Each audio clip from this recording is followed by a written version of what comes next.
aqui é o Tarcísio e estamos aqui para falar de RPG nacional, como sempre. E é um vídeo diferente, né, na verdade, que é o seguinte: dentre os vários grupos que eu tenho de RPG, a gente acabou de terminar uma campanha de um sistema X e a gente queria voltar para o Tagmar. Só que eu não quero mais mestrar, já mestro muito ao longo da semana, e queria como jogador. E um dos jogadores se candidatou a ser o mestre dessa nova campanha. Só que ele levantou uma problemática que eu acho pertinente, tá? Não é uma crítica ao Tagmar, na verdade, mas é uma coisa que pode acontecer com vários sistemas, que é o seguinte: a gente sabe que no meio do RPG tem muita gente que tem essa questão com o físico. No Brasil, o PDF ele ainda está começando a ganhar terreno, mas a gente sabe, principalmente no meio do RPG, que tem muitas pessoas que não se dão bem apenas com material digital. E é o caso desse jogador que resolveu mestrar. E quando ele viu o material do Tagmar, que tem o livro de regras, né, aqui da terceira edição. Aí tem o livro de criaturas, que é diferente, que é mais quase 400 páginas. Tem o livro de magias, o livro de ambientação e tudo. Ele ficou assim: poxa, mas eu não vou conseguir imprimir tudo isso, eu não tenho dinheiro para imprimir tudo isso, e ao mesmo tempo eu não consigo trabalhar com o digital, eu não gosto. E ele perguntou pra mim: cara, o que eu faço? Porque ele quer jogar o Tagmar, de tanto eu falar, de tanto eu recomendar pro grupo, eles toparam. Todos eles conheceram as regras básicas, assistiram os vídeos aqui no meu canal que fala sobre. Mas esse jogador que quer mestrar, que se prontificou a mestrar, me apresentou essa questão e eu comecei a pensar sobre como contornar isso. Então, vamos lá. Realmente é uma característica de alguns sistemas de ter coisas bem divididas. Você pega o Dungeons & Dragons, por exemplo. Você tem o livro do jogador, o livro do mestre, o livro de criaturas. Super comum essas coisas, principalmente nos RPGs que vêm dessa tradição da década de 90 e tudo mais. Era o comum e muitos mantiveram essa característica, que não tem nada de errado, mas realmente dificulta. Porque imagina só o cara agora que vai mestrar, se ele for imprimir o livro básico, que são 300 e lá vai cacetada de páginas, mais o livro de criatura, que são mais 344, 345, já dá 600 páginas, mais o livro das magias, que dá outro tanto, acho 190, alguma coisa assim. E então eu falei: cara, eu vou bolar pra você então uma forma da gente jogar, que você vai ter o material em mãos e você não vai precisar gastar muito nisso. Então, esse vídeo é o que eu sugeri para ele. Ele gostou, ele já fez isso. Na próxima semana a gente já começa a jogar uma campanha de Tagmar.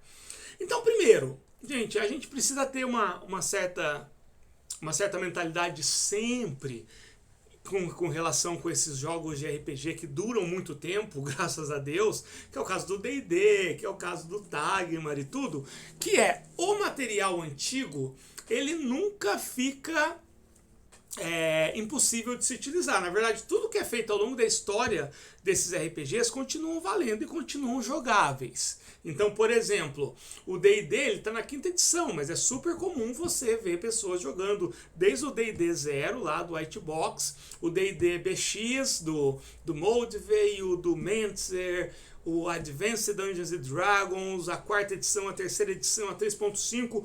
tudo continua sendo jogado.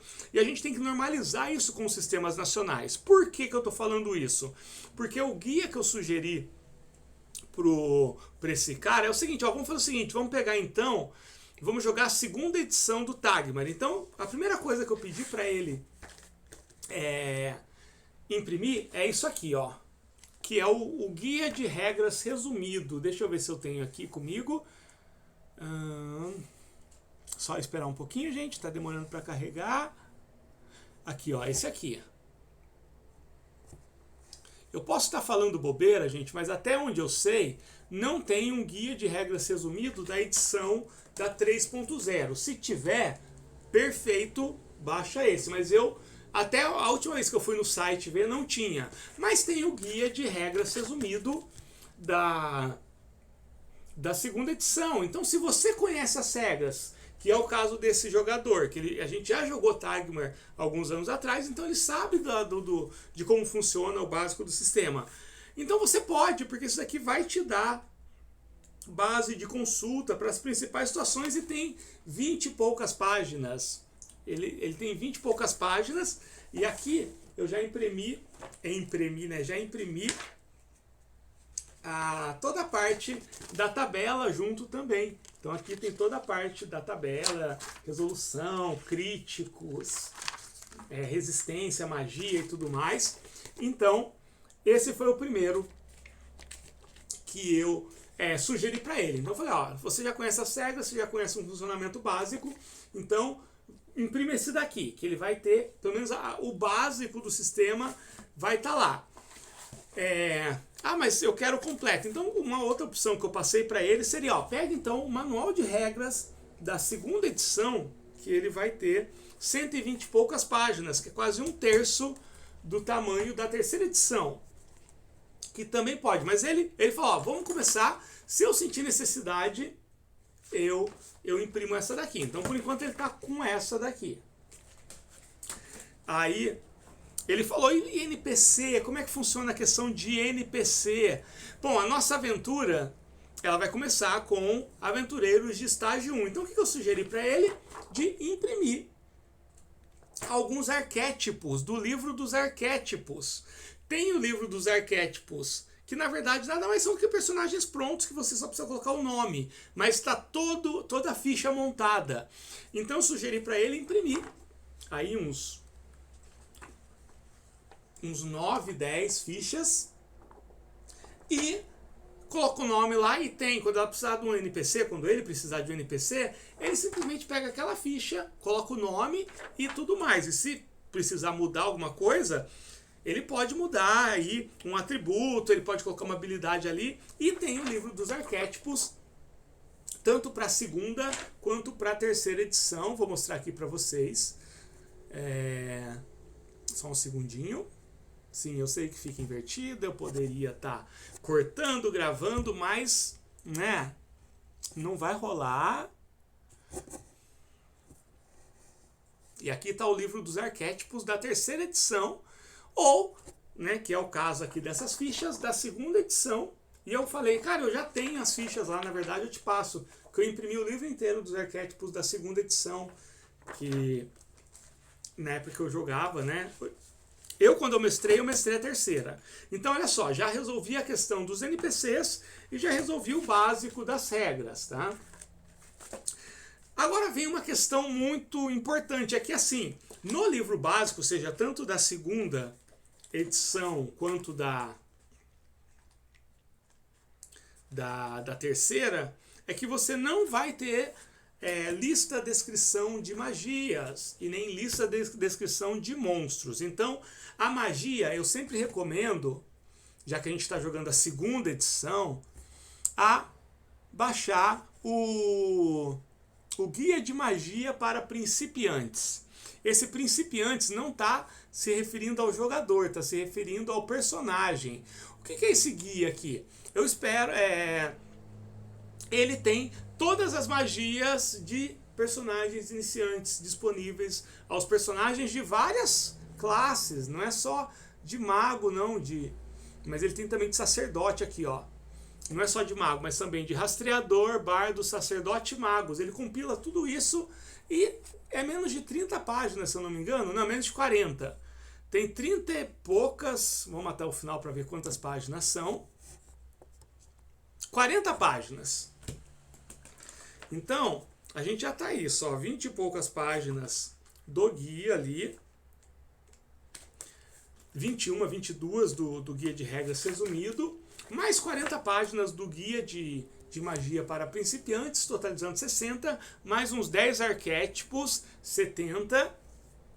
E a questão das criaturas agora. E ele falou, pô, mas como é que eu vou, né? Não tem como imprimir as 344 páginas do livro de criaturas e tudo mais. Então eu sugeri para ele fazer o seguinte, que é óbvio, mas considerando que ele não é um jogador tão experiente assim, ele não joga RPG há tanto tempo, eu pedi para ele fazer o seguinte, então, olha só, que ele baixasse o livro de criaturas, escolhesse as criaturas que ele quer que apareça na aventura dele. Então escolhesse assim umas 5, 6 em preparação, que fosse assim, 3 encontros programados, ou seja, 3 criaturas que tá ali, em algum momento os personagens vão esbarrar naquilo, e 3 de encontros aleatórios, ou que sejam criaturas mais casuais. Então sugeri para ele simplesmente pegar essas criaturas e tirar um print dessa tabela aqui, que tem os atributos e isso aqui. Então, o que eu sugeri para ele? Deixa eu ver aqui se eu vou conseguir fazer. Você vai lá, dá um print, não Bluetooth, acabei ligando, dá um print, aí deu um print, você vai lá, corta bonitinho, depois você pega essa imagem e vai colocando em uma folha do Word para depois imprimir. Então, em uma folha, você consegue colocar as principais características daquela criatura. Deixa eu voltar aqui. Logicamente, ele vai ter lido as descrições, fazer as anotações que ele queira colocar. E eu falei para ele, mas e se faltar alguma coisa, Tarcísio? Ele me perguntou. Aí eu falei, não tem problema, o básico vai estar aqui, o principal das interações. E, por exemplo, um falcão negro, ele tem várias características aqui, mas simplesmente considere que um falcão negro não é necessariamente igual a um outro falcão negro. A gente tem mania de imaginar que todas as criaturas são exatamente iguais. Falou que todo orc enxerga no escuro. Estou usando exemplo, nem sei se está aqui no livro de criaturas. Mas por que não aquele orc, o mestre esqueceu disso? Aquele orc não. Da mesma forma que eu tenho o livro de arquétipos, que são muitos da mesma raça, tem vários humanos e cada um é diferente, com atributos diferentes, com capacidades diferentes.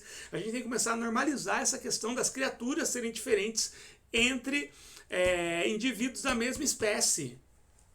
Mas o básico vai estar aqui, que vai servir para combate, testes, aqui tem os atributos e tudo mais. Na maioria das vezes isso vai ser o suficiente. Então, em uma folha eu falei, cara, separa 6, aí 7, alguns encontros programados, pega um vilãozão aí, um grande desafio, e vai escolhendo. Aí na próxima aventura você vai fazendo isso. E conforme os personagens vão evoluindo, começa a fazer o mesmo, tira um print, cola lá numa folha os feitiços novos, mas só aqueles que os personagens escolheram.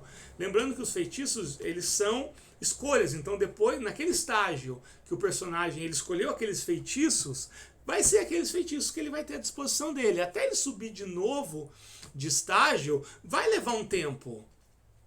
Então somando tudo isso, vai dar, com certeza, muito menos páginas do que se fosse imprimir todo o conteúdo, porque a gente não vai usar todo o conteúdo. Aí, Tarcísio, se surgir alguma dúvida que realmente não esteja nesse material resumido, aí vem aquela regra do bom senso. Sempre tem essa opção de parar a jogatina para consultar e o que eu sugiro é isso, que não se pare. Surgiu alguma dúvida assim? Decida pelo bom senso e depois, entre uma aventura e outra, se faça a consulta daquilo e aplique nas próximas. Eu acho que é muito mais imersivo, muito mais vantajoso fazer isso. Nada contra. Já participei de jogos em que chegava a ficar parado 15 minutos atrás de regra, quando eu estava jogando D&D 4ª edição, por exemplo. É errado? Não, não é errado também.